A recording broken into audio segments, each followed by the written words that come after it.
Learning अड्डा में आप सबका स्वागत है। आज से हम यहाँ उत्तर प्रदेश स्पेशल की एक नई श्रृंखला शुरू कर रहे हैं। जी। यह श्रृंखला आने वाली जो परीक्षाएं हैं जैसे लेखपाल, जूनियर असिस्टेंट और पीसीएस, उनकी तैयारी करने वाले विद्यार्थियों के लिए बहुत लाभकारी होगी। बिल्कुल, और हमारा मकसद ये है कि तथ्यों को एक कहानी की तरह पेश किया जाए। हाँ। ताकि अगर किसी के पास समय कम है तो वो इस चर्चा को सुनकर अपना रिवीजन जल्दी से कर सकता है, चाहे वो सफर कर रहा हो या कोई और काम। बिल्कुल सही। तो इस श्रृंखला से जुड़े रहने के लिए चैनल को सब्सक्राइब करना ना भूलें। चलिए आज उत्तर प्रदेश के इतिहास की इस गहरी और दिलचस्प पड़ताल को शुरू करते हैं। तो जब हम उत्तर प्रदेश के इतिहास की बात करते हैं तो अक्सर लोगों के मन में क्या आता है? मुगल्स या फिर शायद 1857 की क्रांति? हाँ, ज्यादातर यही। लेकिन जो स्रोत हमारे पास हैं उन्हें देखकर लगता है कि इसकी कहानी तो कहीं ज्यादा पुरानी है ना? हम कितना पीछे जा सकते हैं? हम बहुत पीछे जा सकते हैं। मतलब इतना पीछे कि जब इंसान ने पत्थर के औजार बनाने शुरू ही किए थे। अच्छा। स्रोतों में बेलन घाटी का जिक्र है जो प्रयागराज के पास है। ये कोई आम जगह नहीं है। यहाँ पुरातत्वविदों को जो सबूत मिले हैं वो दिखाते हैं कि इस इलाके में पुरापाषाण काल से लेकर नवपाषाण काल तक लगातार इंसानी बस्तियां रही हैं। एक मिनट। इसका मतलब ये हुआ कि हजारों लाखों सालों तक यहाँ लोग हमेशा बसते आए हैं। ये जगह कभी वीरान नहीं हुई। आपने बिल्कुल सही समझा। यही इस इलाके की सबसे खास बात है। यहाँ हमेशा से पानी था, रहने लायक माहौल था, और ये सिर्फ पत्थर के औजारों तक सीमित नहीं है। भारत में चट्टानों पर जो चित्रकारी मिलती है, शैल चित्रकला, रॉक पेंटिंग्स। हाँ, रॉक पेंटिंग्स, उसकी पहली खोज भी उत्तर प्रदेश के मिर्जापुर इलाके में ही हुई थी। एसीएल कार्लाइल नाम के एक अंग्रेज अफसर ने की थी। कमाल है।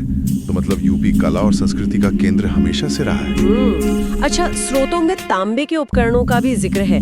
बिठूर से कुछ मिला था। हाँ, 1822 में कानपुर के पास बिठूर से तांबे के बने कुछ हथियार मिले, और ये एक बहुत बड़ी खोज थी। क्यों? क्योंकि इसने साबित किया कि इस क्षेत्र में पाषाण युग के बाद एक ताम्र युग भी था। मतलब लोगों ने पत्थर के बाद धातु का इस्तेमाल करना सीख लिया था। ये एक बहुत बड़ा टेक्नोलॉजिकल लीप था। ठीक है, तो पाषाण युग, फिर ताम्र युग, इसके बाद कहानी पहुंचती है महाजनपद काल में। मुझे एक तथ्य ने सच में चौंका दिया कि भारत के 16 महाजनपदों में से 8 अकेले उत्तर प्रदेश में थे। जी। ये सिर्फ एक आंकड़ा है या इसका कोई गहरा मतलब है? इसका बहुत गहरा मतलब है। ये कोई संयोग नहीं था। सोचिए उस जमाने में शक्ति का स्रोत क्या था? उपजाऊ जमीन और अनाज। सही। उत्तर प्रदेश गंगा और यमुना के मैदानों पर बसा है। जहाँ अनाज था वहाँ दौलत थी, जहाँ दौलत थी वहाँ बड़ी सेनाएं थी, और जहाँ बड़ी सेनाएं थी वहीं सत्ता के बड़े केंद्र यानी महाजनपद बने। ये इलाका उस समय पूरे भारत का, कह सकते हैं, एक आर्थिक और राजनीतिक पावर हाउस था। ये तो बहुत दिलचस्प नजरिए से देखना हुआ। तो इनमें से कुछ महाजनपद तो ऐसे हैं जिनके नाम हम आज भी सुनते हैं, जैसे काशी।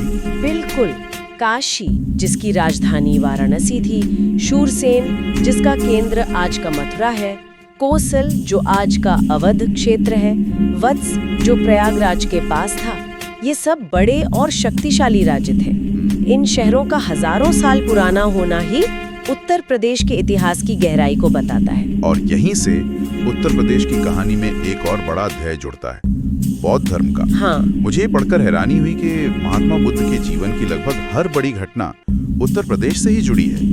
क्या ये भी इसी वजह से था कि ये क्षेत्र इतना महत्वपूर्ण था? हाँ, काफी हद तक। बुद्ध का जन्म स्थान कपिलवस्तु, आज का सिद्धार्थ नगर, और उनकी माँ का घर देवदाहा, आज का महाराजगंज, दोनों यूपी में थे। लेकिन उससे भी ज्यादा महत्वपूर्ण ये है कि वो दौर, वो सिर्फ राजनीतिक या आर्थिक ही नहीं बल्कि वैचारिक बहसों का भी केंद्र था। अच्छा। नए विचार पनप रहे थे। तभी उन्होंने अपना पहला उपदेश देने के लिए सारनाथ को चुना, जो वाराणसी के पास है, और सबसे ज्यादा उपदेश भी श्रावस्ती में दिए। सही कहा। और सिर्फ उपदेश ही नहीं, उनका महापरिनिर्वाण यानी उनके जीवन का अंत भी उत्तर प्रदेश के कुशीनगर में हुआ। तो आप कह सकते हैं कि उत्तर प्रदेश बौद्ध धर्म की जन्मभूमि और कर्मभूमि दोनों रहा। बाद में सम्राट अशोक ने भी इसी विरासत को आगे बढ़ाया। उन्होंने जो मशहूर स्तंभ लेख बनवाए, उनके लिए पत्थर कहाँ से आता था? मिर्जापुर के चुनार से। अच्छा। और ये सिलसिला गुप्त काल में भी जारी रहा। कानपुर का भीतरगांव मंदिर और ललितपुर का दशावतार मंदिर, ये तो आज भी गुप्त काल की वास्तुकला के शानदार नमूने हैं। बिल्कुल। लेकिन इसके बाद एक शहर का नाम बार बार आता है, कन्नौज। हर्षवर्धन ने इसे अपनी राजधानी क्यों बनाया? देखिए, कन्नौज की लोकेशन बहुत रणनीतिक थी। ये गंगा के रास्ते पर था और यहाँ से पूरे उत्तर भारत पर नियंत्रण रखना आसान था।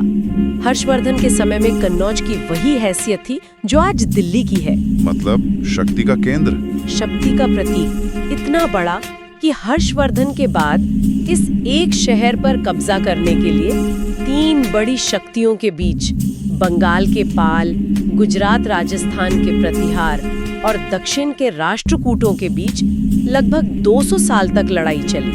200 साल? हाँ, इसे इतिहास में त्रिराष्ट्र संघर्ष कहते हैं। वाह, मतलब एक शहर के लिए 3 साम्राज्यों की 200 साल की जंग। इससे कन्नौज का महत्व समझा जा सकता है। तो ये तो ही प्राचीन काल की बात, लेकिन फिर बाहरी आक्रमणों ने इस तस्वीर को बदल दिया होगा। बिल्कुल, और यहीं से मध्यकाल में उत्तर प्रदेश की एक नई कहानी शुरू होती है। जब दिल्ली सल्तनत बनी तो दिल्ली से नजदीकी के कारण उत्तर प्रदेश पर तुर्कों का सीधा नियंत्रण हो गया। बदायूं, कड़ा मानिकपुर जैसे उपजाऊ इलाके बड़े इक्तादारों को सौंप दिए गए। एक मिनट, ये इक्तादार कौन होते थे? क्या ये राजा जैसे थे? आप इन्हें उस समय की गवर्नर समझ सकते हैं। ओके। सुल्तान इन्हें एक बड़ा इलाका सौंप देता था, जिसे इक्ता कहते थे। इनकी जिम्मेवारी होती थी टैक्स वसूलना, कानून व्यवस्था बनाए रखना और सुल्तान के लिए एक सेना तैयार रखना। समझ गया।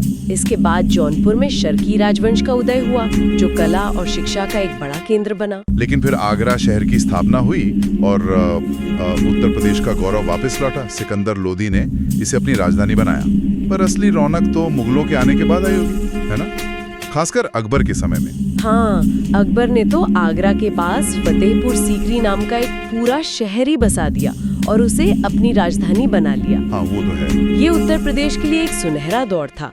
और एक दिलचस्प बात, अकबर के 2 सबसे करीबी और काबिल मंत्री बीरबल और टोडरमल दोनों उत्तर प्रदेश से ही थे।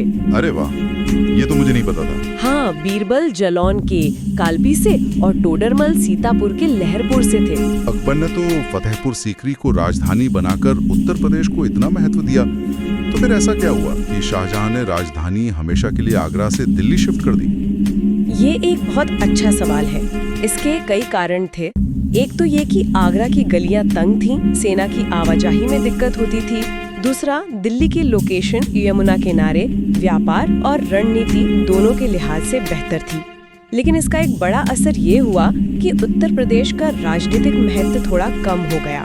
और शायद इसी कमजोरी का फायदा उठाकर बुंदेलखंड में राजा छत्रसाल ने मुगलों के खिलाफ विद्रोह किया होगा।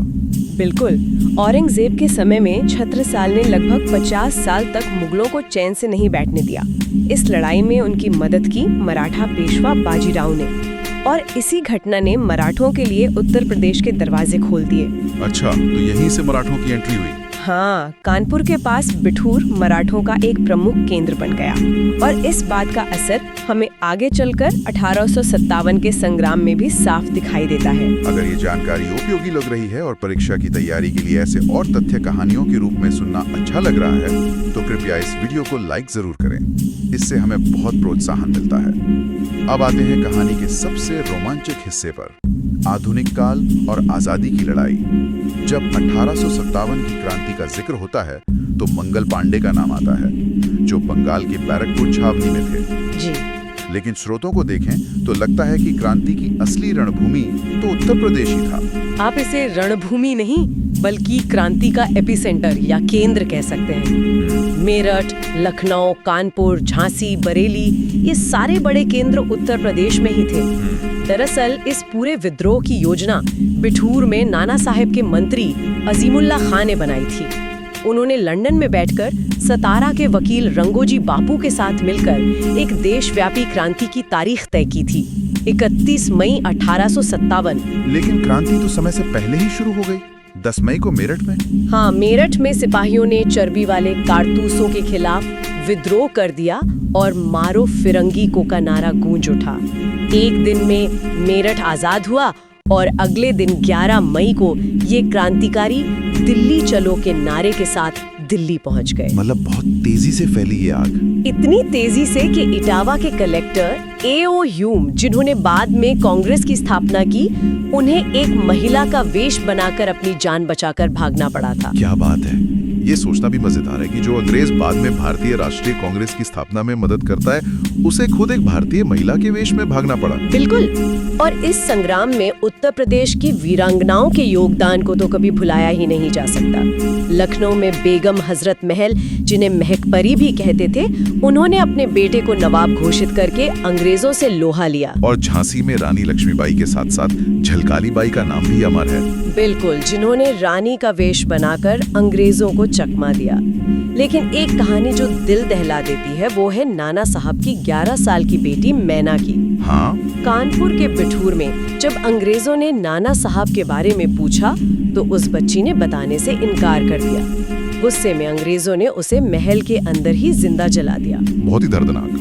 गोंडा की रानी ईश्वरी कुमारी जैसी और भी कई वीरांगनाएं थीं, जिन्होंने अपनी शहादत दी। 1857 के बाद भी उत्तर प्रदेश आंदोलनों का गढ़ बना रहा। चाहे गोरखपुर का चौरी चौरा कांड हो, जिसने गांधी जी को असहयोग आंदोलन वापस लेने पर मजबूर कर दिया, या फिर लखनऊ के पास हुआ काकोरी कांड। और सिर्फ क्रांतिकारी ही नहीं, किसानों के आंदोलन में भी उत्तर प्रदेश सबसे आगे था। क्यों?